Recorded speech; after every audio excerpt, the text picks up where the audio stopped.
Welcome to the deep dive. Today, we're getting into something pretty powerful, maybe even a bit provocative. Hmm. What if surviving abuse isn't actually about weakness? What if it's, a sign of some really sharp strategic intelligence? That's a really interesting angle. Yeah, think about that chilling comment from Ted Bundy. He said he could spot a potential victim just by the way she walked down the street, the tilt of her head. Right, how she carried herself, Yeah. it's disturbing, but he was tapping in something, Exactly. But maybe not vulnerability in the way we usually think about it. possibly something deeper. So in this deep dive, we're going to unpack some pretty cutting-edge psychological research. We'll explore the surprising science behind how vulnerability is perceived. And the realities, the really complex realities of actually surviving within abusive dynamics. Right. And also look at those powerful internal strengths, things like self-esteem, emotional regulation, how they act as a kind of shield. Our mission here really is to give you a shortcut, a way to understand the nuances of personal safety, psychological resilience. And maybe even how this connects to resisting manipulation more broadly in society. Exactly. It's about giving you knowledge, empowering you beyond the sort of common misconceptions. Okay, so let's unpack this first piece. There's research, Journal of Interpersonal Violence, a 2013 study. Yeah, Book and colleagues. Right. It really digs into how certain individuals, especially those with psychopathic traits, actually perceive victim vulnerability. It builds on earlier work too, doesn't it? From the 80s, the 2000s. Yeah, studies that noted characteristic body language in victims, specifically their walk, their gait. Exactly, the gate. Mm. And what's truly striking from this specific study, they work with inmates, right? Maximum security prison in Ontario. Mm-hmm. They found that the individuals who scored higher on factor one psychopathy, the glibness, manipulation, lack of empathy, Mm-hmm. those core traits, Okay. they were significantly better, more accurate at judging who might be a victim just from watching video clips of people walking, Wow, just from watching them walk. just from the walk. And here's the key difference. Unlike other participants, these inmates could actually articulate why. They consciously pointed to the victim's gait. So they weren't just guessing or using intuition, they could explain their reasoning. Precisely. They could rationalize it, point to specifics in the way the person moved. That's incredibly specific. So what does this really mean then? It sounds like predators aren't just, I don't know, looking for someone who looks physically weak. No, it seems much more nuanced. They're, like you said earlier, scanning for cracks. Yeah. But cracks in perceived confidence, maybe. Yeah. Self-assurance. Almost like reading someone's internal state from their external movements. So what were those specific cues the study found? Yeah, they identified some very specific things. Things like really long or really short strides. Non-lateral weight shifts, so maybe swaying side to side less. All the way. Certain types of gestures versus more postural movements, how high the feet lift off the ground, Mm-hmm. and movements that seemed less synchronous, less fluid overall. Right. And specifically, slower walking speed and shorter strides were noted as potential indicators for vulnerability to sexual assault in particular. It's like your inner world is broadcast in your walk, and some people are just highly attuned to reading those signals. That seems to be the implication, yes. Okay, so understanding vulnerability like this, it leads us straight into this really complex, almost counterintuitive idea, this fine line you sometimes hear about.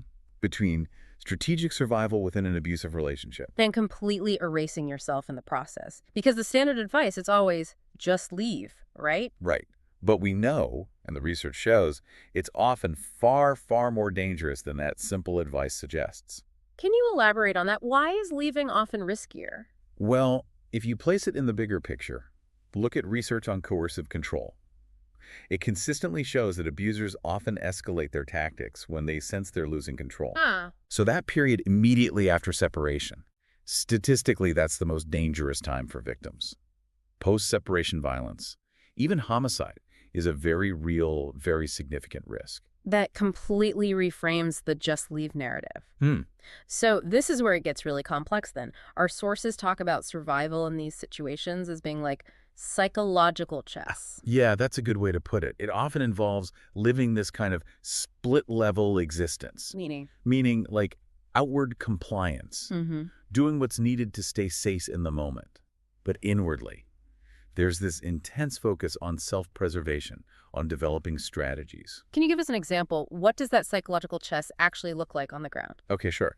So imagine a survivor notices their partner is subtly trying to snoop on their phone, checking it when they think they aren't looking, that kind of thing. Right. Instead of a big confrontation, which could escalate things. Which could be dangerous. Exactly. The survivor might just observe, notice the patterns, the abuser's little reactions, maybe when they tend to try and look. Okay, gathering intel. Precisely. And then, very quietly, they might change their phone's security settings. Add a new passcode, maybe two-factor authentication, something subtle. Without making a big deal about it. Right. They regain a measure of control, enhance their security, but without triggering a major conflict. It's about managing the situation, creating calculated stability, not adding to the emotional chaos. That's a powerful example. But wow, that level of constant vigilance, playing psychological chess all the time, surely that takes a huge toll. Doesn't it just lead to burnout? That's a really important question. And it's a critical distinction to make. Yes, it absolutely requires significant mental energy. No doubt about that. But it's different, qualitatively different, from the kind of emotional exhaustion that comes from being constantly gaslit, destabilized, having your reality denied. How so? Well, in a way, the survivor who's playing this strategic game often gains something back, a kind of healthy power, as one source put it. Healthy power. Yeah, the power that comes from being a few steps ahead, from knowing you're managing things, even if the abuser doesn't realize it. It allows the survivor to quietly steer the ship, maybe protect others like children. Ah, I see. And maintain some sense of internal control, even while the abuser thinks they're the one in charge. It's an investment of energy, but it yields a different kind of return, a sense of agency. Okay, so if maintaining this intricate balance, preserving your core self under such pressure is possible, how do people actually do it? Our sources really point to two key internal strengths. Right. Self-esteem and emotion regulation. They seem absolutely critical. Let's break those down. Self-esteem first. How is it defined here? It's defined pretty straightforwardly as your own subjective evaluation of your worth, how you see yourself. Okay. And it acts as this stable, protective psychological trait. When it's high, it's strongly linked with better life satisfaction, less depression, healthier relationships, just general well-being. And the flip side? Well, low self-esteem isn't just an outcome of intimate partner violence, which it often is. It's also seen as a significant risk factor going in. It correlates strongly with mental health issues, depression, anxiety, a tendency towards self-blame. So it's really foundational.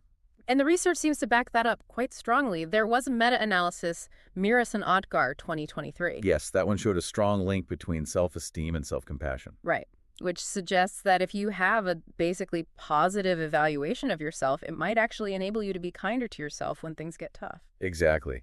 That capacity for self-kindness, especially during adversity, is crucial, isn't it? Particularly in these kinds of draining situations. Absolutely. So this raises another question. What about early life experiences? How does childhood trauma play into this? That's a huge piece of the puzzle.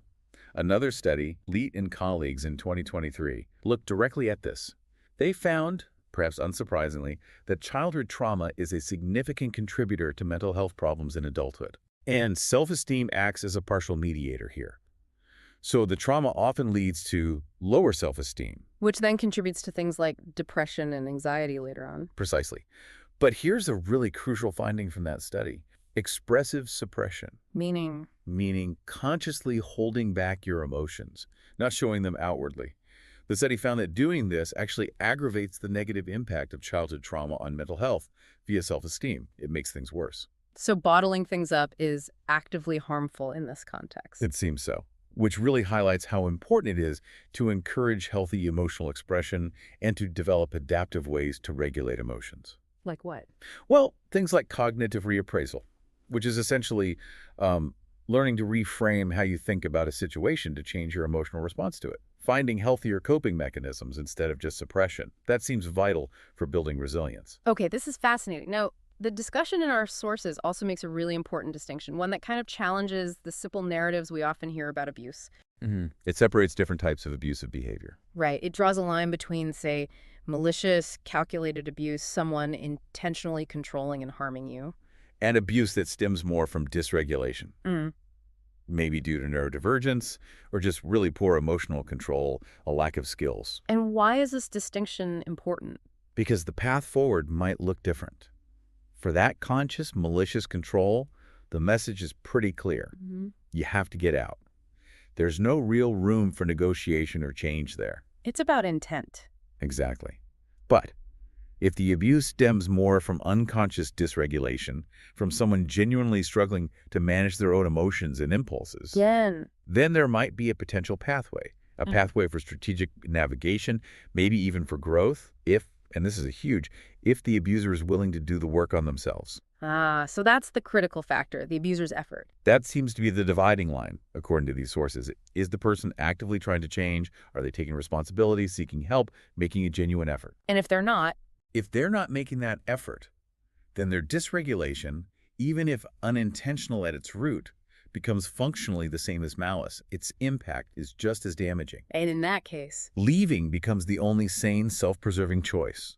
Because that healthy power we talked about, the kind a survivor gains from navigating strategically, it's not borrowed power. right. It comes from being ahead of the game, from creating that calculated stability to diffuse the chaos.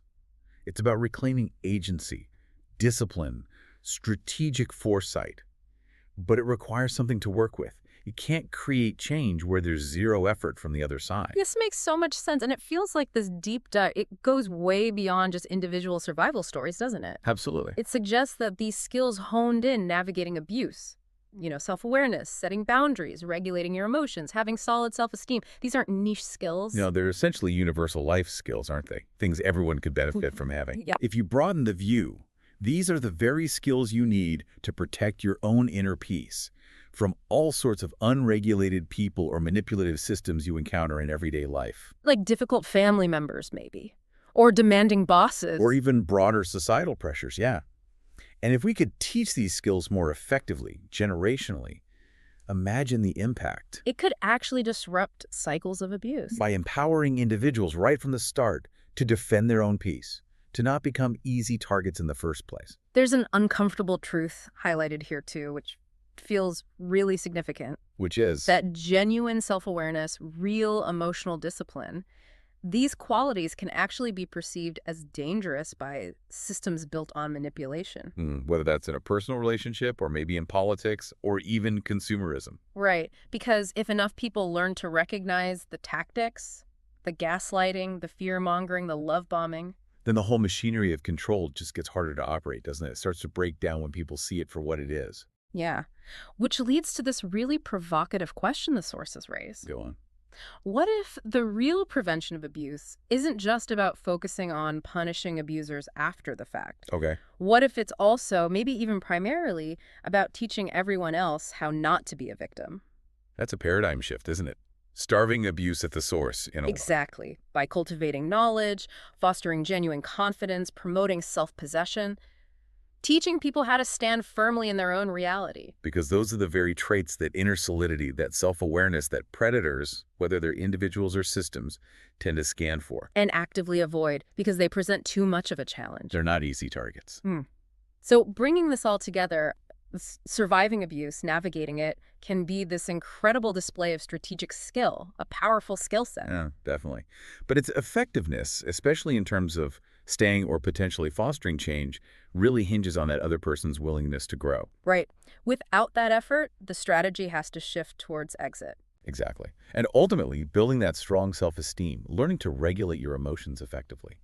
It's not just personal defense, is it? No, it's about making yourself fundamentally a less inviting target for any kind of exploitation.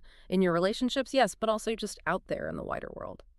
And so, maybe we leave you, the listener, with that final provocative thought to chew on. What if the most powerful way to prevent abuse isn't solely focusing on the abusers, but on fundamentally empowering everyone else with the knowledge, the confidence, and the tools so they don't become victims in the first place?